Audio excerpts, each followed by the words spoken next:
না না, আমাকে দয়া করো, আমাকে ছেড়ে দাও, ছেড়ে দাও। খা খা বলছি, খেয়ে দেখ আমার হাতের রান্না কিরকম, খেয়ে দেখ। ভাজা মাংস না খাইয়ে তোকে এখান থেকে কিছুতেই ছাড়বো না। ও পরলার দোহাই, আমাকে ছেড়ে দাও। আমি আর কোনোদিন এখানে আসবো না, আমার ভুল হয়ে গেছে। আমি আর কোনোদিন লোভে পড়ে এখানে আসবো না। এখান থেকে বেঁচে ফিরতে পারলে তো আসবি, তাড়াতাড়ি খেয়ে নে। তোকে খাওয়ানোর পর তোকে মেরে ফেলে তোর শরীরের মাংস কেটে ভাজা করে রাখতে হবে, আবার পরের অতিথিকে আপ্যায়ন করতে হবে না।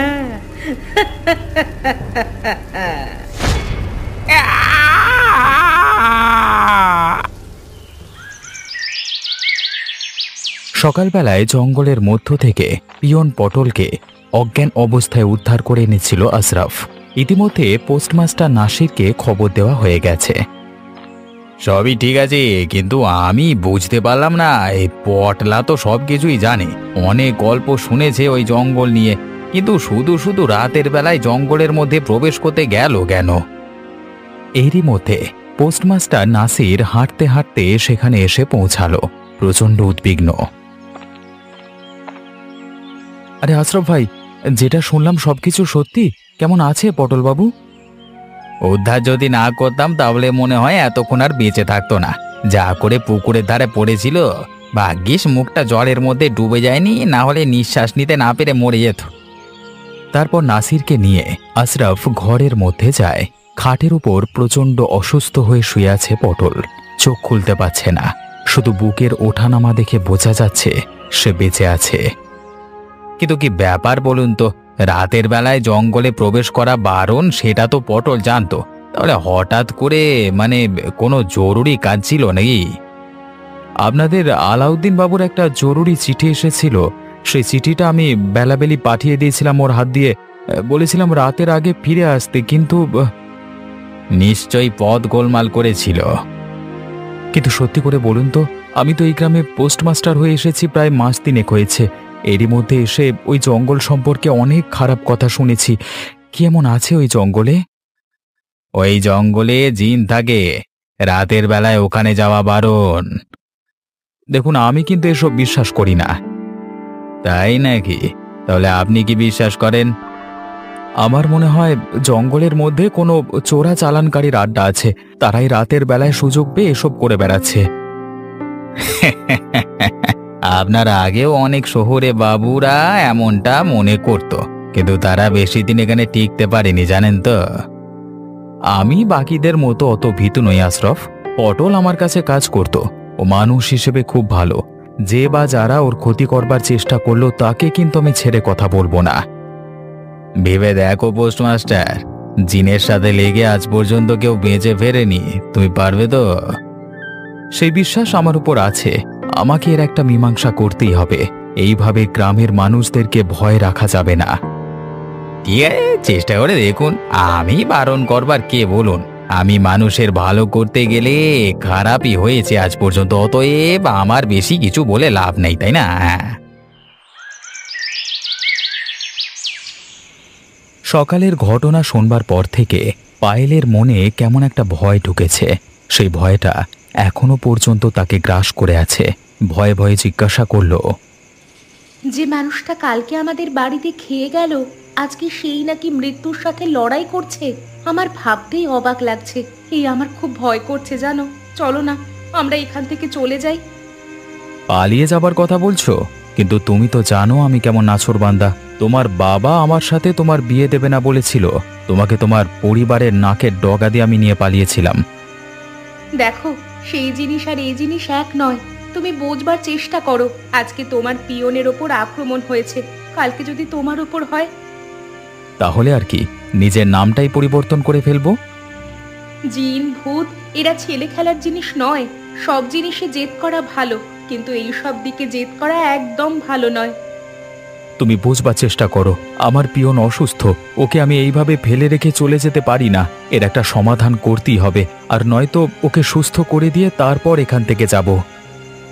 আমি তো এখানে এসে কত কি শুনলাম, ওই জিনের ভয় নাকি কোনো পোস্টমাস্টার এই গ্রামে থাকে না। চারিদিকে কান পাতো, আরো অনেক কিছু শুনবে। এখন আমার ঘুম পেয়েছে, আমি শুতে চললাম। সারাদিন অনেক চিন্তা ভাবনা করেছি, কালকে আরো অনেক কিছু খোঁজ খবর নিতে হবে। দেখো, আমি বারবার বলছি তুমি বাড়াবাড়ি কিছু করো না। আমার কিন্তু তুমি ছাড়া কেউ নেই। তোমার যদি কিছু হয়ে যায় তাহলে আমি কিন্তু... আরে কিছুই হবে না, ওসব নিয়ে কোনো চিন্তা করো না, আমি একাই 100।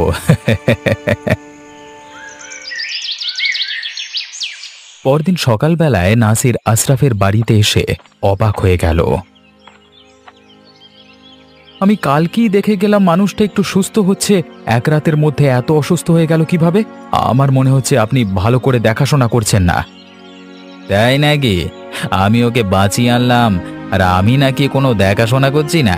বলি ও তো কাজ তো করতো আপনার কাছে, তাহলে কি আমার দায় পড়েছে? ঠিক আছে, আপনাকে দেখতে হবে না, আমি আজ থেকে ওকে আমার বাড়িতে নিয়ে যাব। ওই কোয়ার্টারে? হ্যাঁ, ওখানে আপনি নিজের স্ত্রীকে নিয়ে উঠেছেন, আপনি নিজেই ঠিক মতো থাকতে পারছেন কিনা তা ঠিক নেই, আর আপনি ওকে নিয়ে যাবেন ওখানে? বলি ভালো মতো রাখতে পারবেন তো? সেটুকু আত্মবিশ্বাস আমার নিজের উপর আছে। আপনি দয়া করে একটা সাহায্য করবেন? না, আমার আর কোনো কিছু সাহায্য করতে ভালো লাগছে না। ওকে যদি তুলে নিয়ে যেতে হয় তাহলে আপনি নিজের দায়িত্বে নিয়ে যান, আর যদি মাঝ রাস্তায় যেতে যেতে মরে যায় তাহলে তো... ঠিক আছে, আমি আপনার বাড়ির উঠানে দাঁড়িয়ে কথা দিচ্ছি, ওকে আমি সুস্থ করে দেখাবই। নিষ্ফল রাগ আশরাফের মুখের উপর এক মুহূর্তের জন্য ফুটে উঠল। সেটা নাসিরের চোখ এড়িয়ে গেল না। সে বুঝতে পারল এতক্ষণে ঠিক জায়গায় ঢিলটা মেরেছে। বিকেলবেলায় পাড়া বেড়াতে বের হয়ে পায়েলের সাথে ফতেমা মুখোমুখি হলো। তার চোখে মুখে কেমন যেন একটা সন্দেহের ছাপ। আচরণ একদম ভালো লাগলো না পায়েলের। আপনি কিছু বলবেন কি আমাকে? বলি, নিজের পায়ে নিজে কুড়ুল মারতে আমি তোমাকেই প্রথম দেখছি। এরকম বলছেন কেন? আমরা কি কোনো দোষ করেছি? এই গ্রামে প্রথম এসেছি, গ্রামের নিয়ম কানুন কিচ্ছু জানি না।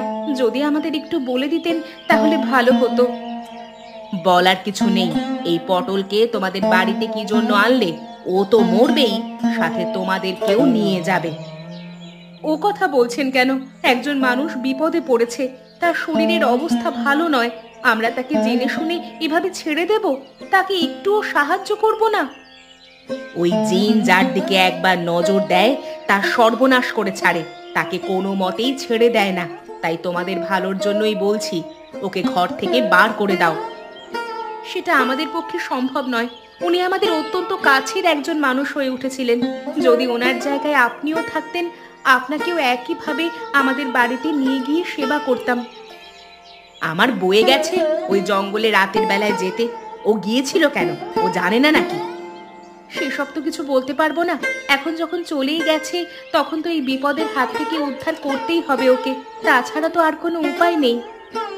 দেখো, যা পারো করো, আমার সাবধান করার দরকার ছিল, আমি করে দিলাম। পরে বাবু কিছু হলে আমাকে যেন আবার দোষ দিও না। আপনার সেই বিষয়ে চিন্তা করবার কোনো প্রয়োজন নেই। আমরা যখন দায়িত্ব নিয়েছি নিশ্চয়ই কিছু না কিছু ব্যবস্থা করব। পায়েলের সাথে কথায় পেরে না উঠে ফতেমা এক প্রকার রেগে গিয়ে সেখান থেকে চলে গেল। নাসির অনেকক্ষণ থেকে চিন্তিত অবস্থায় বসেছিল। পায়েল বিষয়টা লক্ষ্য করল। কি ব্যাপার বলো তো তোমার? তুমি এইভাবে চিন্তিত হয়ে বসে আছো কেন? কি হয়েছে কি তোমার? অনেক সন্দেহ মনের মধ্যে খেলা করছে, বুঝলে? এই গ্রামের সব ব্যাপার স্যাপারই কেমন যেন সন্দেহজনক। ওপাড়ার ফাতেমা দি আজকে এসে আমাকে বিভিন্ন রকম ভাবে ভয় দেখানোর চেষ্টা করলো, কিন্তু আমি তাতে যদিও ভয় পাইনি। তুমি একটা কথা ভাবো তো, কালকে আমি পটলকে যখন দেখে এলাম তখন ওর হাতের কাছে যে দুটো দাগ দেখতে পাচ্ছ না, ওই দুটো দাগ কিন্তু ছিল না। তার মানে তোমার মনে হয় ওই এক রাতের মধ্যে কি ওর সাথে এমন কোনো কাণ্ড ঘটিয়েছে? আমার ওই আশরাফ লোকটাকে একদম ভালো লাগে না। ওর কথাবার্তার মধ্যে কেমন যেন একটা সন্দেহজনক ভাব আছে। কিছু যেন একটা লুকিয়ে যেতে চায় আমাদের চোখের থেকে। বলছি না, এখানকার সব লোকজনই যেন কেমন একটা। দেখো, একটা মানুষ এইভাবে অসুস্থ, গ্রামের কোনো লোক ওকে দেখতে এসেছে, কিন্তু তাতেও আশরাফদা ওকে তুলে নিয়ে এসেছিল। তাহলে ওর ওপর সন্দেহ কিসের? আমার মনে হয় এইসব কাজের পেছনে ও যুক্ত আছে। পটলের শরীর আজকে এমনি খারাপ হয়নি, আমার মনে হচ্ছে রাতের বেলাতে ওর দেহ থেকে রক্ত বের করে নেওয়া হয়েছে। বলো কি? হ্যাঁ, আমার তাই মনে হয়। তবে এর শেষ দেখে আমি ছাড়বো। আমি যখন পটলকে সুস্থ করব বলেছি, তখন সুস্থ করেই ছাড়বো, কেউ আমাকে আটকাতে পারবে না। ওরে বাবা, আমি আর এই গ্রামে থাকবো না। আমি যা ভুল কাজ করে ফেলেছি, আমার আর নিস্তার নেই ওই জিনের হাত থেকে। তুই কোথাও পালিয়ে বাঁচতে পারবি না। তোকে শেষ করব আমি। আমার খাবারকে তুই আমার হাত থেকে সরিয়ে নিয়েছিস, তোকে আমি ছেড়ে কথা বলবো না। আমার ভুল হয়ে গেছে, আমাকে ক্ষমা করে দিন। আমি আর কোনোদিন এমন কাজ করব না। ওই নাসির আমাদের বাড়ি থেকে সকালবেলায় ওকে নিয়ে চলে গেছে। তাহলে তো এরপর তোকে মরতে হবে। না না, আমাকে ছেড়ে দাও। আমি তোমাকে কথা দিচ্ছি, আমার যত কষ্টই হোক ওকে আমি তুলে এনে তোমার হাতে দেব। ওর শরীরের মাংস কেটে আমি মাংস ভাজা করে আমার অতিথিদের খাওয়াতাম। শুধুমাত্র তোর জন্য ও বেঁচে গেছে। তুই যদি আমার কাজে বাধা সৃষ্টি না করতিস, তাহলে আজকে আর বেঁচে থাকতো না সে। আমাকে একটা রাত সময় দাও, আমি এক রাতের মধ্যেই ওকে আবার তোমার হাতে তুলে দেব। তবে তবে কথা দাও, আবার কিছু ইচ্ছে তোমাকে পূরণ করতে হবে। এতদিন ধরে তোর ইচ্ছে পূরণ করেছি। যদি কালকে কথা মতো কাজ না হয়, তাহলে কালকে রাতেই তোর শেষ দিন। তোকেই মেরে তোর শরীরের মাংস দিয়ে মাংস ভাজা করব। কথাটা যেন মনে থাকে।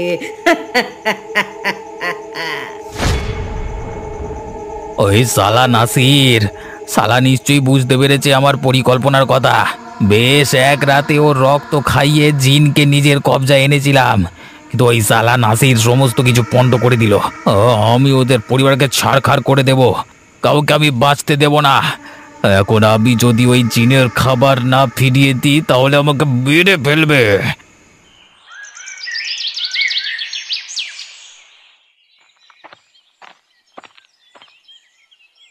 কোথায় পোস্টমাস্টার নাসির? রোগীকে দেখতে এলাম যে, তা কেমন আছে সে এখন? আরে আসুন আসুন আশরাফদা, আপনার কথাই ভাবছিলাম। রোগী এখন আগের থেকে অনেক সুস্থ। আশা করছি কালকের মধ্যে পুরোপুরি সুস্থ হয়ে উঠবে। তারপর না হয় তার মুখ থেকে শোনা যাবে আসলে কি হয়েছিল তার সাথে। সবই ঠিক আছে, হয়তো আমার কোথাও ভুল হচ্ছিল, কিন্তু এখন যেহেতু সুস্থ হয়ে গেছে, তখন আমার বাড়িতে নিয়ে যেতে তোকে কোনো সমস্যা নেই, তাই না? সমস্যা আছে, আমি চাইছি ও আমার কাছেই থাক। না, তোমাদের এত বড় পরিবার, স্বামী স্ত্রী দুজন মিলে থাকো, সেখানে একটা প্রাপ্তবয়স্ক লোক থাকবে, কেমন যেন একটা দেখায় না? সেসব চিন্তা আপনি আমার উপর ছেড়ে দিন, আমি না হয় সমস্ত ব্যবস্থা করে নেব। সব চিন্তা তোমার উপর ছেড়ে দিলে তো হবে না। তুমি না হয় গ্রামে নতুন এসেছো, আজকে আছো কাল নেই। আমি না হয় গ্রামের স্থায়ী বাসিন্দা, তা আমাকে তো সব কিছু নিয়ে ভাবতে হবে নাকি? তবুও আমি পটলবাবুকে কোথাও নিয়ে যেতে দেব না। ও যেমন আমার কাছে আছে তেমন আমার কাছেই থাকবে। খুব ভুল করছো নাসির, আগুন নিয়ে খেলা করো না। এই গ্রামে এসে বেশি ওস্তাদি আমি পছন্দ করব না। ওমা, আগুন নিয়ে খেলবো কেন? বলুন জিন নিয়ে খেলবো না। আমি আন্দাজটা ঠিকই করেছিলাম। আপনি পটলবাবুর সর্বনাশ করতে চান, তাই না? মুখ সামলে কথা বলো। আমি কিন্তু অনেক কষ্ট করে সেই জিনকে আটকে রেখেছি। মনে রাখবে, ওর দৃষ্টি যার উপর পড়ে সে কিন্তু আর বেঁচে ফেরে না।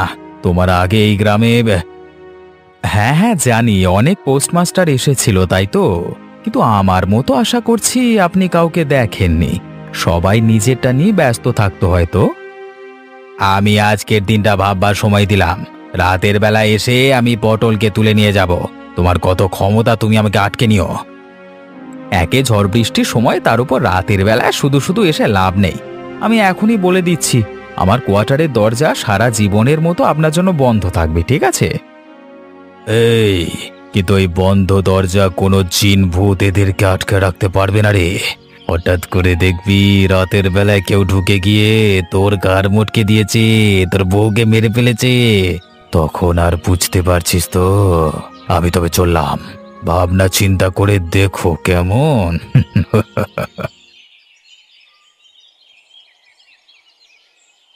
সকালবেলায় আশরাফে দিয়ে যাওয়া সমস্ত হুমকির কথা পায়েলকে খুলে বলল নাসির। এখন আমারও মনে হচ্ছে এই সবের পিছনে ওই দায়ী, এবং সত্যি করেই ও যদি ওই জিনকে পালন করে থাকে তাহলে তো মহা মুশকিল। আমাদের তো তাহলে সমূহ বিপদ। বিপদের আমি তোয়াক্কা করি না পায়েল। তুমি আমাকে এই চিনলে?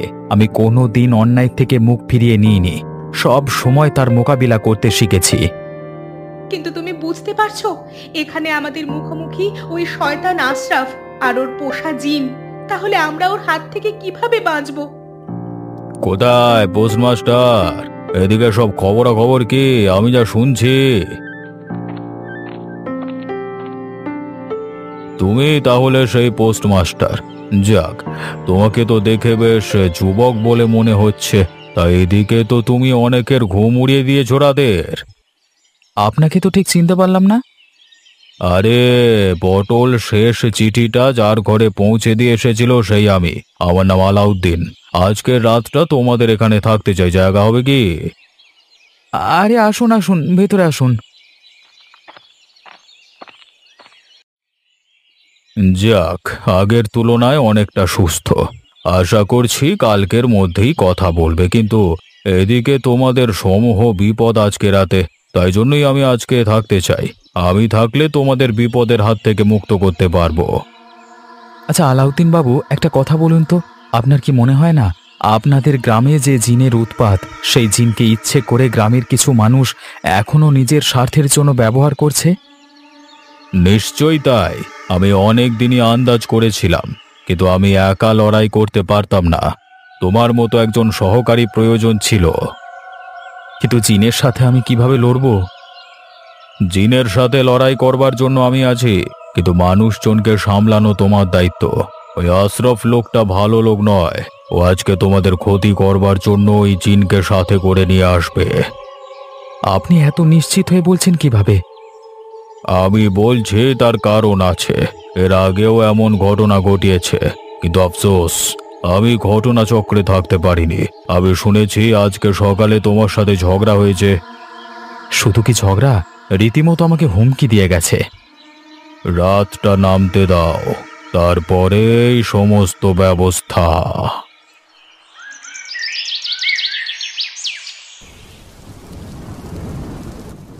আমি কোথায়? আমাকে কি মেরে ফেলেছে? পটল, তুমি জীবিত আছো। আজকে তোমার পোস্টমাস্টার বাবুর কাজের জন্য তুমি জীবিত আছো। আমাকে আর একটু হলে মেরে ফেলতো। আমি ওখান থেকে পালিয়ে আসতে চেয়েছিলাম। দিয়ে দে, ওকে আমার হাতে দিয়ে দে, না হলে কিন্তু তোদের সর্বনাশ করে ছেড়ে দেব। তোদের প্রত্যেকের গলা কেটে মেরে ফেলবো, কেউ বাঁচতে পারবি না। তুমি যেই হও না কেন, তুমি এখান থেকে চলে যাও। যে তোমাকে জাগ্রত করে রাখে তার কাছে গিয়ে কৈফিয়ত চাও, কিন্তু আমরা কিছুতেই একে নিয়ে যেতে দেব না। রক্ষা করুন, আমাকে রক্ষা করুন, না হলে আবার আমাকে নিয়ে গিয়ে মেরে ফেলবে। তুমি কোনো চিন্তা করো না পটল, আমি থাকতে তোমার কোনো ক্ষতি কেউ করতে পারবে না। নাসির, তুমি দরজার সামনে দাঁড়িয়ে থাকো, আর অবশ্যই একটা হাতে লাঠি নাও। নিশ্চয়ই ওই জিন একা আসেনি। আমি বুঝতে পেরেছি। তুই কি ভেবেছিস আমাকে জালে বন্দি করে রাখবি? সারা জীবন ওই জঙ্গলের মধ্যে আটকে রাখবি? কোনো মতেই তোর ইচ্ছা পূরণ হবে না। দেখ, তোদেরকে আজকেই শেষ করব আমি। হঠাৎ এই কথোপকথনের মাঝে দরজা এক প্রকার ভেঙে আশরাফ ঘরে ঢোকবার চেষ্টা করলো, কিন্তু সাথে সাথে নাসির তার হাতে লাঠি দিয়ে তার মাথায় একটা বাড়ি মারল। আশরাফ ছিটকে গেল বাইরে, মুখ দিয়ে শব্দ বের হলো। বাবা গো, মাথা ফাটিয়ে দিল। তারপরেই আবার দরজা বন্ধ করে দিল নাসির। দেখ, তোর শাগরেদের মাথা থেকে তাজা তাজা রক্ত বের হচ্ছে। সেই রক্তের স্বাদ একবার নিয়ে দেখ, তোর খিদে পূরণ হয়ে যাবে আজকে। এই কথার পর হঠাৎ কিছুক্ষণ সব চুপচাপ। তারপরেই আশরাফের ভয়ঙ্কর আর্তনাদ ভেসে এলো তাদের কানে। না, আমাকে ছেড়ে দে, আমাকে মারিস না। আমি তোকে এতদিন ধরে পুষে রেখেছি, মারতে পারিস না। আমি তোকে বলেছিলাম, হয় তুই আমাকে আমার খাবার দিবি, নয় তোকে আমি শেষ করব। তুই আমাকে আমার খাবার এনে দিতে পারলি না, তাই তোকেই শেষ হতে হবে। তোর দেহের মাংস দিয়ে আমি আমার পরের অতিথি আপ্যায়ন করব।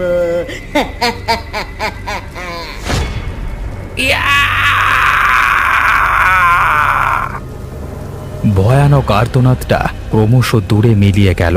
তারপর কিছুক্ষণ সব চুপচাপ। হঠাৎ নিস্তব্ধতা কাটিয়ে আলাউদ্দিন বলল, আশরাফকে সাথে করে নিয়ে চলে গেল এই জিন। ও আর বাঁচবে না। শয়তান জিনেদের নিয়ে খেলা করবার এটাই ফল। যাক, অবশেষে আমরা মুক্তি পেলাম ওই জিনের হাত থেকে। পটলকে বাঁচাতে পেরেছি, এটাই অনেক। তোমাদের যে কি বলে ধন্যবাদ দেব। কালকে যদি বেঁচে থাকি তাহলে সকালে উঠে আমি সব বলবো। বাবা রে বাবা, কি করতে যে আমি এতটা সময় ধরে ফুটবল খেলা দেখতে গেলাম। এখন সন্ধে হয়ে গেল, তাড়াতাড়ি জঙ্গলটা পেরিয়ে যেতে হবে রে বাবা।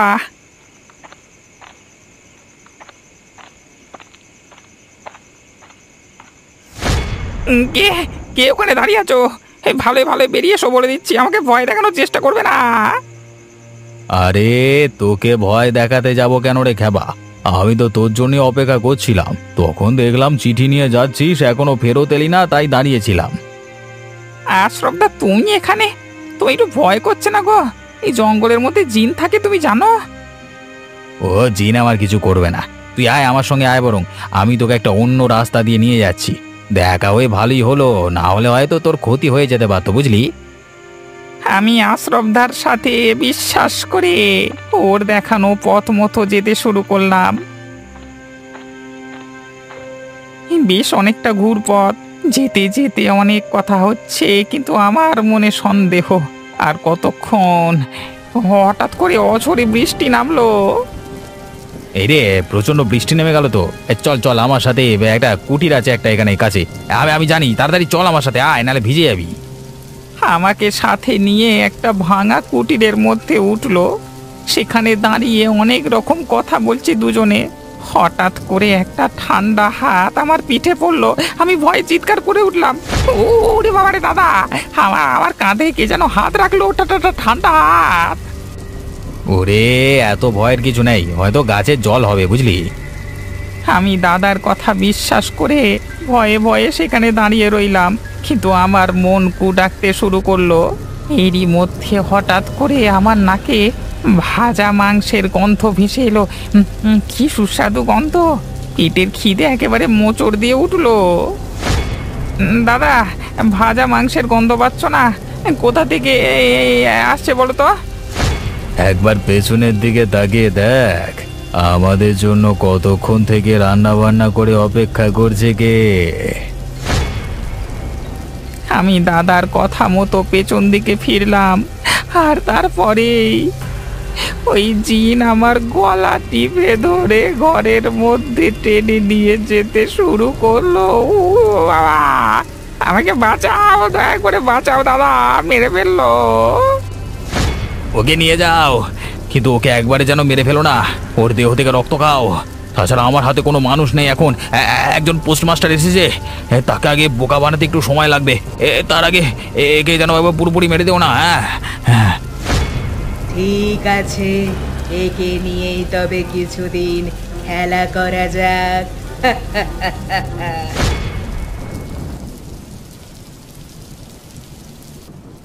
আমাকে দেখা দে।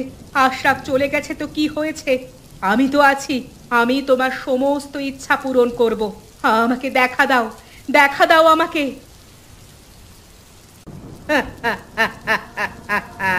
তুই কি চাস?